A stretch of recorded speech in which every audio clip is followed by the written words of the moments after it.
Gastric cancer or stomach cancer is one of the most dangerous gastrointestinal cancers.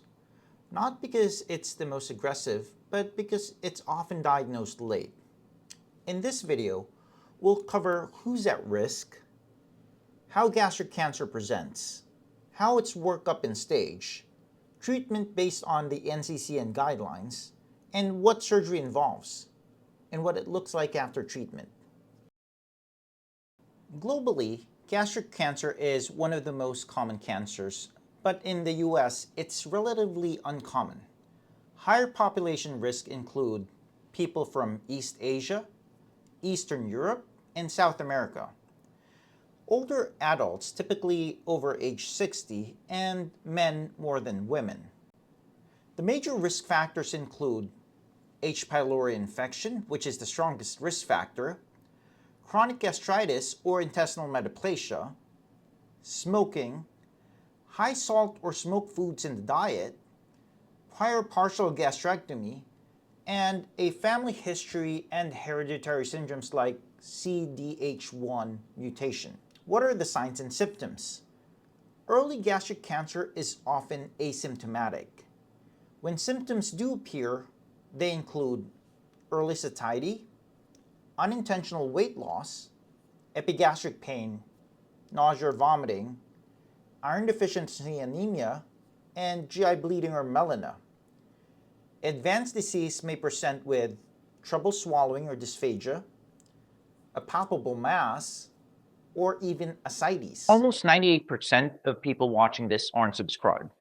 If you're a medical student or resident who wants to think more clearly, prepare more efficiently, and perform better under pressure, this channel is built for you. Click the like and subscribe button and let's keep on going. Metastatic disease to the nodes may sometimes become palpable with your Virchow's or Sister Mary Joseph nodes. So how do we diagnose it and actually stage it? The first line is actually confirming it, and this is done with endoscopy with biopsy. Once cancer is confirmed, a CAT scan of the chest, abdomen, and pelvis with contrast is performed to look for metastatic disease. An endoscopic ultrasound will evaluate the T and the end stage. It's going to look at the tumor depth and penetration, and if there are going to be suspicious lymph nodes that may prompt neoadjuvant therapy. PET scan is performed in select patients in which there is concern of metastatic disease which is not evident on CT or is equivocal. Diagnostic laparoscopy for locally advanced disease to rule out peritoneal spread is sometimes performed so that you don't go in, perform a resection, and then realize you have an R2 resection because the cancer is already spread. Staging actually follows the TNM system, which determines treatment strategy.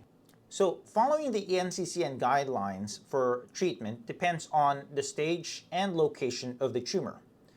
Early gastric cancers, very early lesions, may be treated with endoscopic resection in selected cases. Locally advanced disease, which is the most common presentation, the standard treatment includes perioperative chemotherapy, common for FLOT regimen. The surgery involves either a subtotal or a total gastrectomy depending on tumor location.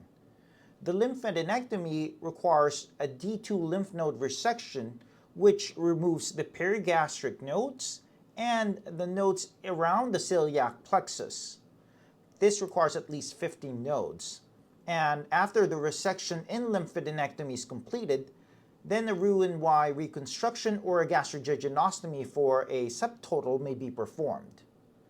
For metastatic disease, systemic therapy is going to be your main line, and surgery is usually palliative, not curative. So what do you expect after surgery? After gastrectomy, nutrition is very critical.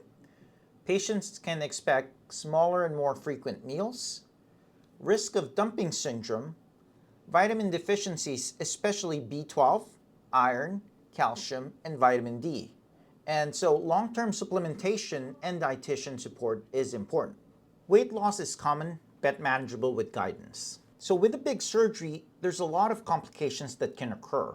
And this include an anastomotic leak, which is devastating and can cause severe sepsis and death, delayed gastric emptying for those who undergo subtotal gastrectomy, nutritional deficiencies, as we mentioned, that require supplementation and monitoring, dumping syndrome, and modification of your diet and the way you eat and amount is also very important, and bowel obstruction because of the alteration of your normal anatomy. Most patients recover well with proper monitoring. The journey continues with surveillance and recurrence because after treatment, surveillance includes regular clinical exams, periodic CT imaging, and nutritional labs for monitoring. Recurrence risk depends on stage of diagnosis, lymph node involvement, and response to chemotherapy. Early detection and multidisciplinary care is key. If you found this helpful, please click the like and subscribe button there and check out our other videos and type your comments down in the chat, and I'll see you guys next time.